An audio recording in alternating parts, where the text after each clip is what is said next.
पोस्टरबाज नेता नहीं, मैं प्रेजेंटेबल नेता है। झूठ बोल रहे इसमें नगर की जनता को आप वो काम ही क्यों कर रहे हैं? मैंने कभी भी शिकायत सला ताहिर की नहीं। दिग्गज जनता का बनाया हुआ दिग्गज होता है। हमारा प्रत्याशी कमल का फूल है। मैंने शिकायत की तो नगर पालिका अध्यक्ष की शिकायत रहा है कि नगर पालिका परिषद से गंगवारों का कोई वास्ता नहीं। स्वागत है आपका स्टार न्यूज़ भारत में। मैं हूं आपके साथ परवेज अंसारी। जैसा कि निकाय चुनाव को लेकर तारीखों का ऐलान हो चुका है, इसी के चलते जो है हम बात करने के लिए इस समय मौजूद हैं। हमारे साथ मौजूद हैं रेहाना और उनके पति रियाज अंसारी, जो कि एक वरिष्ठ पत्रकार हैं। और बात करें रेहाना, तो रेहाना पूर्व में सभासद भी रह चुकी हैं। निकाय चुनाव को लेकर जो है सरगर्मियाँ तेज हो चुकी हैं, तो हम जानेंगे कि क्या तैयारियां हैं उनकी और जो है क्या रणनीति है। रियाज जी, सबसे पहले स्टार न्यूज़ भारत में आपका स्वागत है। बहुत बहुत शुक्रिया परवेज भाई, धन्यवाद आपका। जैसा कि तारीखों का चुनाव की ऐलान हो चुका है, तो आपकी क्या तैयारियां हैं? परवेज साहब, चुनाव की तारीखें कल डिक्लेयर हुई हैं, कल चुनाव आयोग ने इसकी घोषणा की है, लेकिन हमारी तैयारियां बहुत लंबे समय से हैं। और तैयारियों की अगर मैं बात कहूँ तो कोई स्पेशल तैयारी नहीं करी जाती, जैसे कि कोई शादी करने जा रहे हैं या कोई विवाह करने जा रहे हैं, कोई बड़ा फंक्शन, इस तरह की ये तैयारी नहीं। ये तैयारियों का सीधा सीधा फंडा है कि आप जनता के कितने काम आ रहे हैं, आप जनता के कितने काम कर रहे हैं, उनके सुख दुख में कितने काम आ रहे हैं। तैयारियाँ का मतलब ये नहीं है कि हम आज चुनाव लड़ रहे हैं तो 15 दिन पहले, 1 महीने पहले, 2 महीने पहले कार्यालय खोल के बैठ जाए और लोगों को चाय पिलाने लगे, शराब पिलाने लगे और रात दिन वहाँ पर लोगों को इकट्ठा करें। ये तैयारियाँ नहीं हुई। हमारी जो तैयारियाँ हमने लगातार बरसों से, आप लोग भी देख रहे हैं, जहाँ किसी को ज़रूरत है उसके सुख दुख में काम आते हैं, किसी को ज़रूरत होती है, सिर्फ और सिर्फ एक चेहरा आपको मिलेगा जो हर जगह, हर गरीब के साथ, हर ज़रूरतमंद के साथ खड़ा रहता है। तो यही मेरी तैयारियां हैं। बाकी जब लोगों के काम कराएंगे तो लोग ऑटोमेटिक जुड़ते रहते हैं और आज पूरा नवाबगंज इंशाल्लाह मेरे साथ जुड़ा हुआ है। ऐसा लग रहा है इस बार का चुनाव काफ़ी दिलचस्प होने जा रहा है, क्योंकि इस बार जो है पालिका अध्यक्ष, पूर्व पालिका अध्यक्ष के पति डॉक्टर ताहिर जो हैं, उन्होंने ऐलान इस बात का किया है कि वो चुनाव नहीं लड़ेंगे। तो क्या लगता है आपको, उनके चुनाव न लड़ने से आपको कोई फ़ायदा होगा? देखिए, निश्चिंत ही 3 बार के चेयरमैन हैं और 5 चुनाव हुए हैं। 2 चुनाव उन्होंने जो हारे हैं वो भी उनने बड़ी कड़ी फाइट से वो चुनाव हारे। तो एक मजबूत चेहरा थे राजनीति का वो। और नवाबगंज में जो 3 बार हो उसको हम कैसे नकार, अगर मैं ये कहूँ नहीं वो कुछ नहीं है तो ये गलत चीज़ होगी, क्योंकि जो दिखता है धरातल पर, और ये 3 बार जो चेयरमैन रहा है उसे कमज़ोर नहीं कह सकते।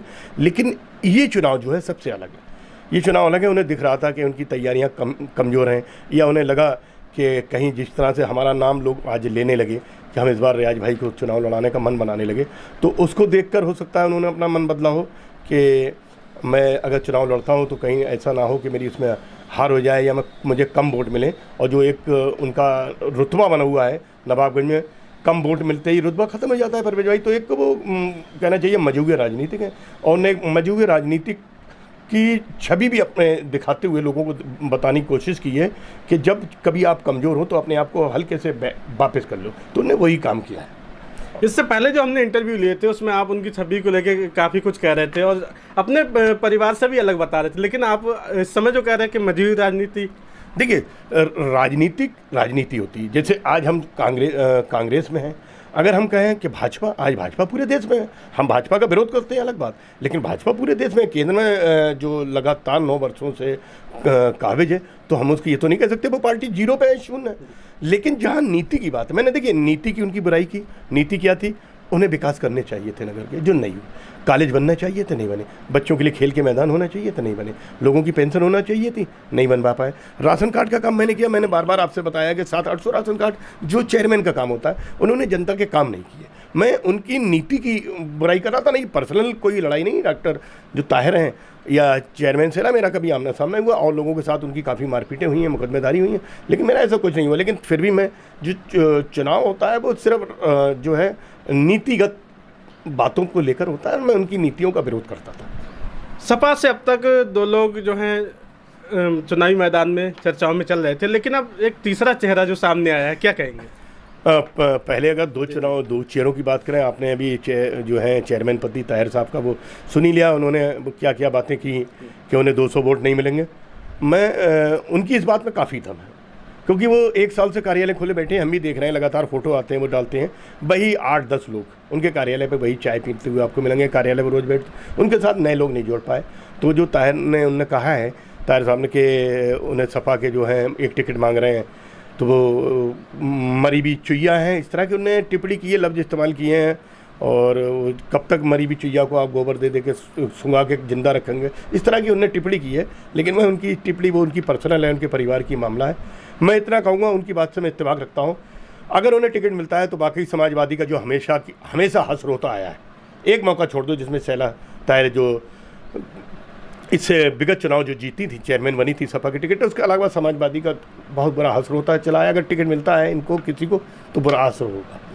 बीजेपी लीडर हैं फैसल मंसूरी जी, हमने उनका एक बार जो है इंटरव्यू लिया था। उन्होंने कहा था कि समाजवादी टिकट उसी को देगी क्योंकि उसमें ज़्यादातर माफिया या जो सट्टाधारी हैं, इस तरह का उन्होंने तंज कसा था। अच्छा तारिक, देखिए आपने परवेज भाई जो बात की कि हमारे फैसल मंसूरी जो भाजपा नेता है, युवा नेता है, और बड़ी अच्छी बात है, आज दिल्ली की राजनीति कर रहे हैं, बड़ी बढ़िया राजनीति कर रहे हैं, मैं भी खुश हूँ।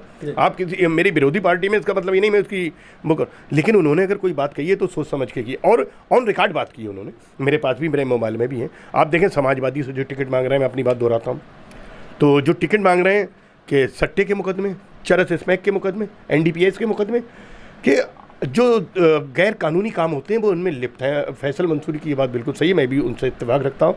और जैसे एक साहब और मांग रहे हैं, आपने देखा इनके भतीजे बोंडा में जेल गए, ट्रालियों से ट्रैक्टरों में भरा हुआ बोंडा था, करोड़ों रुपए, लाखों रुपए का हो सकता है। मैं ये तो वो जो टीम थी जिनने पकड़ा, 10-10 महीने में उनके भतीजे की जमानत हुई, बोंडा में पकड़े गए। तो एक भतीजा जो खाली घूमता है, वो बोंडा किसका था? वो बोंडा उसका नहीं था, वो कोई ना कोई तो बड़ी ताकत उसके पीछे थी। तो जो आपका सवाल था कि माफिया और इस तरह के, वो आपके सामने दिख रहा है। अगर आप हमारी बात करें, कभी एक मुकदमा बता दें, देशद्रोही, चरस स्मैक, सट्टा, किसी में हम शामिल, पत्रकारिता की है साहब, गरीबी में रहे। और परवेज साहब, नवाबगंज के लोगों की दुआ से मेरे बच्चों ने अपना नाम कमाया है।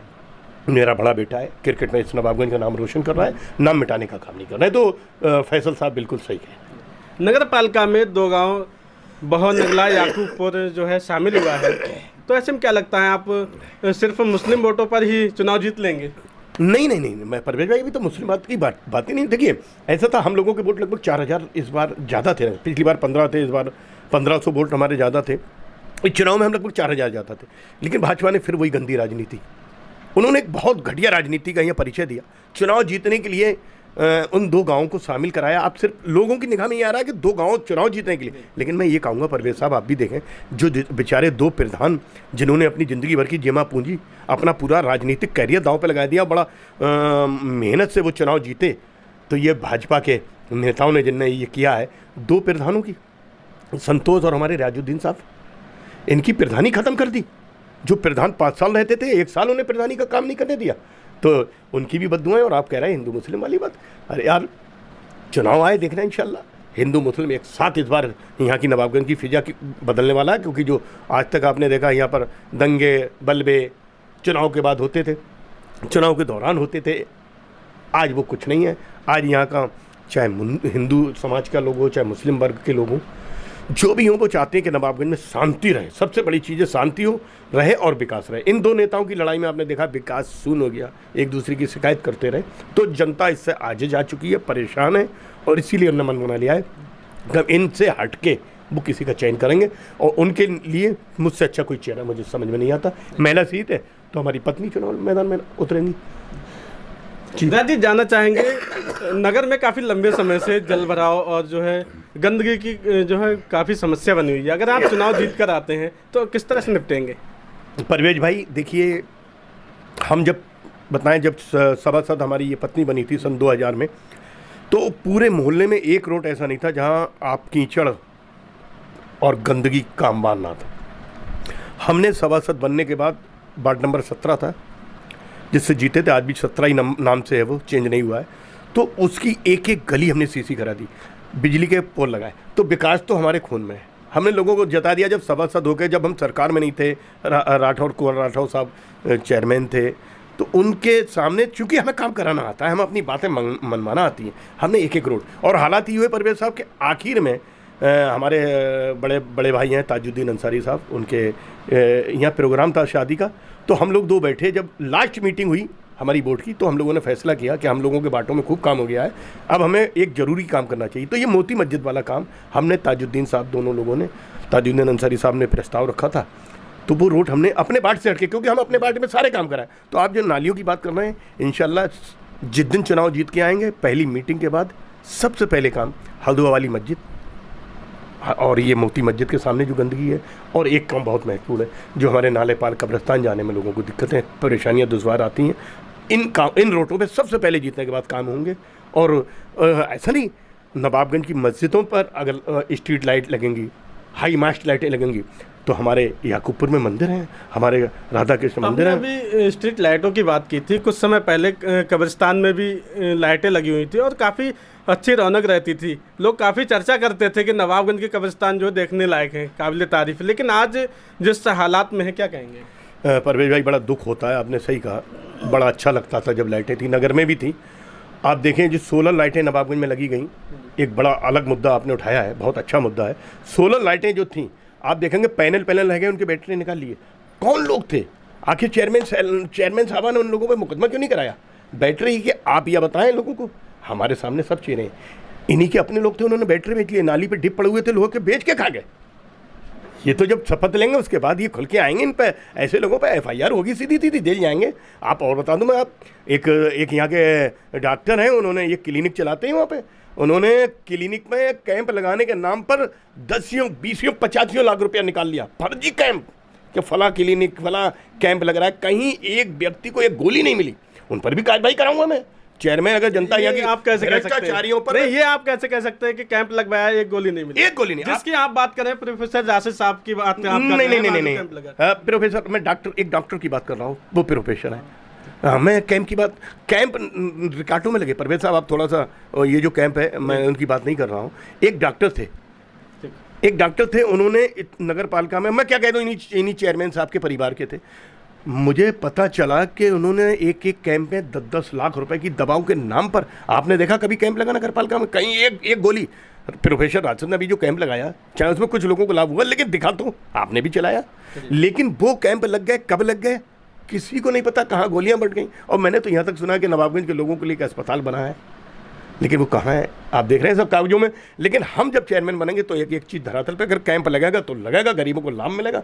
और मेरी योजना में बहुत सारी चीज़ें, ये स्वास्थ्य शिक्षा तो है ही है। आप देखें फखरुद्दीन अली अहमद स्कूल, इन्हीं के परिवार के लोग, क्या नाम लो, किसका नाम लो, खत्म कर दिया।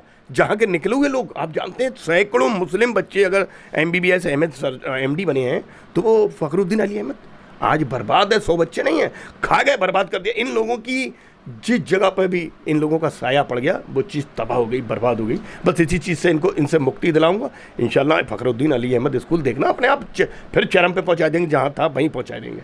डॉक्टर ताहिर के परिवार से प्रोफेसर जासिद साहब जो हैं, वो भी चुनाव मैदान में हैं और लगातार सामाजिक कार्य कराते रहते हैं। अभी हाल ही में जिस कैंप की मैं बात कर रहा था, काफ़ी बड़ा कैंप लगा था, तो और कोरोना पीरियड में भी उन्होंने जो है काफ़ी पूरे नगर में छिड़काव कराया था दवा का। आपने अब तक ऐसा क्या कार्य किया? परवेज भाई देखिए, हमारी जब बात हो, उनके 2-1 लोग थे।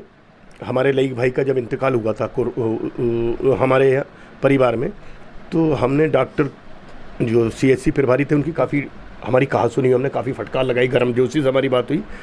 तो उसके बाद ये कैंप लगना शुरू हुए।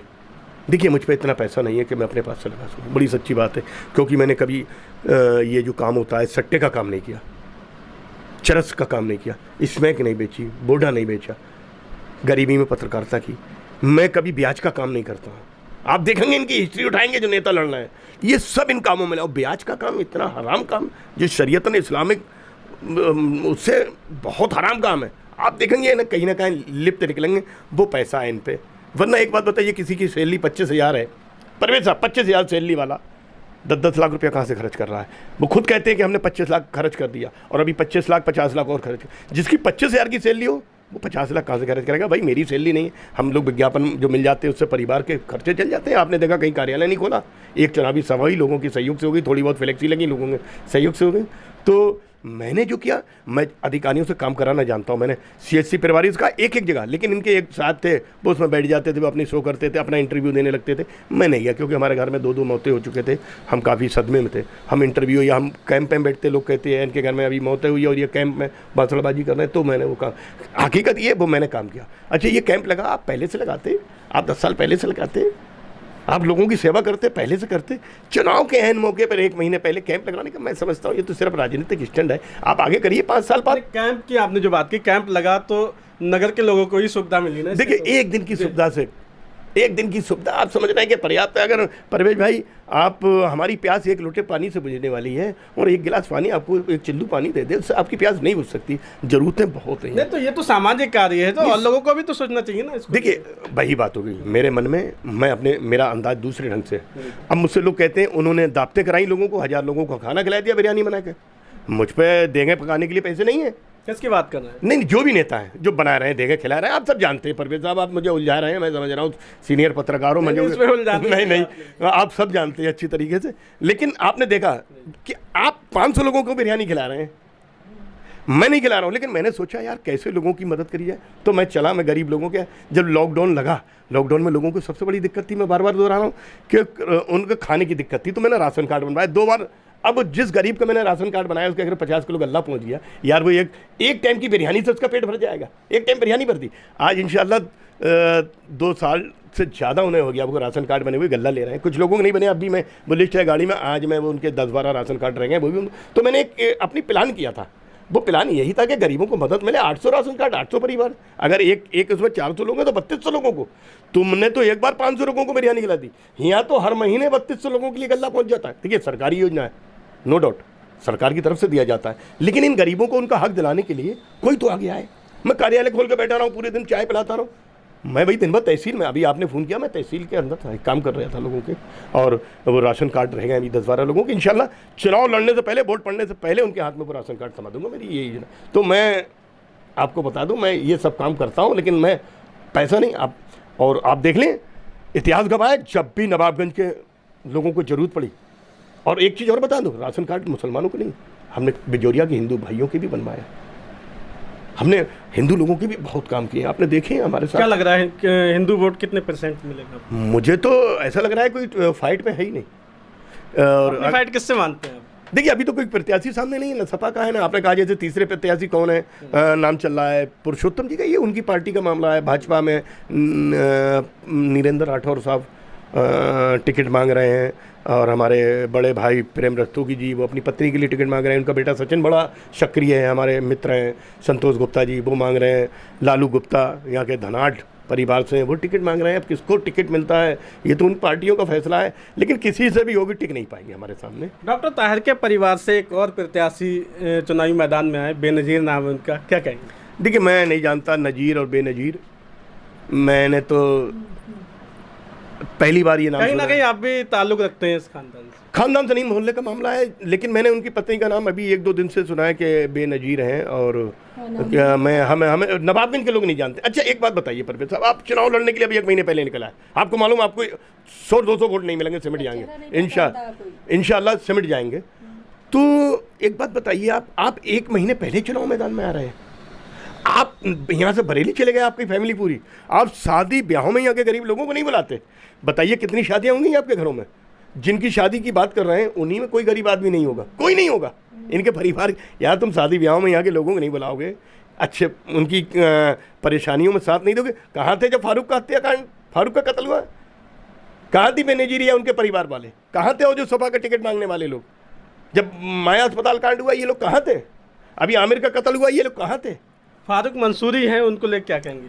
देखिए, फारूक मंसूरी साहब बड़े भाई हैं बेचारे, उन्होंने तो पिछली बार तो आपने काफ़ी तंज कसा था पिछले इंटरव्यू। देखो, वही मैं कह रहा हूँ कि वो देखो तंज नहीं है। अच्छा, उन्हें सोचना चाहिए, वो खुद कहते फिरते हैं कि जनता मुझे चाह रही है। जनता से तो पूछो तुम्हें चाह रही है नहीं चाह रही है। तुम जब भी चुनाव लड़ते हो 100 वोट 150, उनका कहना है इस बार जनता उनके पक्ष में, तो वही तो कह रहे हैं। अरे मैं तो एक चीज़ कह रहा हूँ, आप ये फैसला एक बार जनता पे छोड़ दें नवाबगंज की। परवेज भाई, आप अपने चैनल के माध्यम से नवाबगंज का बुद्धिजीवी वर्ग जिसको कह दे, अगर वो ये कह दे रियाज भाई फाइट में नहीं चुनाव बैठ जाऊंगा, आपके चैनल के माध्यम से इतनी बड़ी बात कह रहा हूँ, अगर वो कह दे रियाज भाई का इस बार माहौल नहीं है, चुनाव से बैठ जाऊंगा, चुनाव नहीं। जनता को क्या संदेश है? सिर्फ एक ही संदेश है भाइयों, जब जरूरत हुई तो एक नाम नजर आएगा, ये चुनाव लड़ने वाले बरसाती मेढक हैं, और ये बरसात में दिखाई दे रहे हैं। गुटरगू जैसे बरसात अभी हो जाए, गड्ढों में से मेंढक निकले आते हैं, बोलने लगते हैं, ये बस तब बोल रहे हैं जब भी जरूरत होगी चुनाव की बात। देखिए परवेज भाई, एक बात और कहता चलो, ये हमारी जो पत्नी है ये सन 2000 में चुनाव जीती थी और 2005 तक रही, 23 चल रही है, 17 साल से हम सभासद नहीं है, चेयरमैन 10 साल से हमारी शैला साहब, उन्हें काम करना चाहिए, उन्हें नहीं किया। जब भी किसी आदमी को 2 भैंसे एक साहब का भैंसा मर गया बिजली से, लोग बोले मर गया तो क्या होगा, मैंने नहीं, मैंने उनको पैसा दिलवाया, सरकारी आर्थिक सहायता दिलवाई। एक साहब का बैल मरा, वो बोले अरे इन्हें तो कुछ नहीं, इन्हें पैसा ही नहीं मिलता है, मैंने उन्हें भी 30,000 रुपया दिलवाया। तो जब भी नवाबगंज के लोगों को, ये तो आंदोलन तो सब जानते हैं, और परवेज भाई चुनाव हारे या जीते इंशाल्लाह जीतेंगे। जब भी हारे चुनाव, चाहे हारे चाहे जीते, जब हम हारे चुनाव उसके बाद से हम घर नहीं बैठे। कोई आदमी ये नहीं कह सकता कि हम काम से गए, रियाज भाई ने काम नहीं किया। रात के 12 बजे, रात के 1 बजे थाने जाना, तहसील, हमेशा 12 बजे से पहले गेट बंद नहीं होता है। परवेज भाई चुनाव तो इंशाल्लाह हम जीतेंगे, जनता की उम्मीद है, अल्लाह पर पूरा भरोसा है, रब्बिल आलमीन पर भरोसा है, और माह रमजान में ही रोज इस चुनाव की शुरुआत हो रही है, रोज़ी भी रखते हैं इंशाल्लाह, और पूरा भरोसा है हमें, और लोगों के विश्वास पर मैं ये कह सकता हूँ बड़ी जीत हमारी होने जा रही है। और ये लोग कुछ नहीं है, और ये लोग चुनाव के बाद देखना दुकानें बंद कर देंगे परवेज भाई, दिखेंगे नहीं, 100-200 वोट लेके ये खराब करेंगे। मैं इनकी फिर वही निवेदन है, सोच लें, अपना आकलन करें, खुद आकलन कर लें, खुद पढ़े लिखे लोग हैं कि हमें कितने वोट मिलने जा रहे हैं, उसके बाद मैदान में खुद। तो ये रियाज अंसारी जी थे जिनसे हमने चुनावी चर्चा की, काफ़ी कुछ उन्होंने बताया। और जो मेन जो प्रत्याशी हैं, संभावित प्रत्याशी रेहाना जी, उनसे हम बात करेंगे आखिर वो इसमें क्या कहती हैं। रेहाना जी, सबसे पहले हमारे चैनल स्टार न्यूज़ भारत में आपका स्वागत है। अस्सलाम वालेकुम जी, क्या जिस तरह से चुनावी माहौल है और आपके पति ने जो बताया है, क्या कहेंगी? बहुत अच्छा काम मेहनत से किया है, इंशाअल्लाह ताला जीतेंगे भी हम, और जीत है हमारी, और अल्लाह ताला जीत देगा ज़रूर। तो ऐसा आपने क्या देखा? आपने कहा जीत है हमारी, क्या देखा आपने? अल्लाह पर भरोसा है, पूरा काम किया है तो विश्वास लग रहा है, और लोगों के जो जज्बात लग रहे हैं, हर जगह जा रहे हैं, जज्बात लग रहे हैं लोगों के कि वोट देंगे हमें, खुश होते हैं हमें देख के।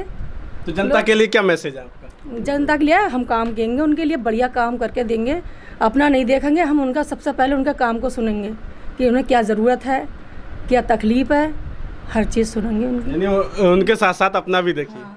नहीं ऐसी बात नहीं है। आज तक नहीं देखा। हाँ, आज तक नहीं देखा। तो ये थी कांग्रेस से संभावित प्रत्याशी रेहाना जी और उनके पति रियाज अंसारी जी, जो कि एक वरिष्ठ पत्रकार हैं, और राजनीति की बात करें तो काफ़ी सक्रिय राजनीति में। इसी तरह के हम इंटरव्यू आपको आगे भी दिखाते रहेंगे, और जो दावेदार हैं उनसे भी मिलवाएंगे, और हाँ, नगर के जो समस्याएं हैं हम वो भी दिखाएंगे।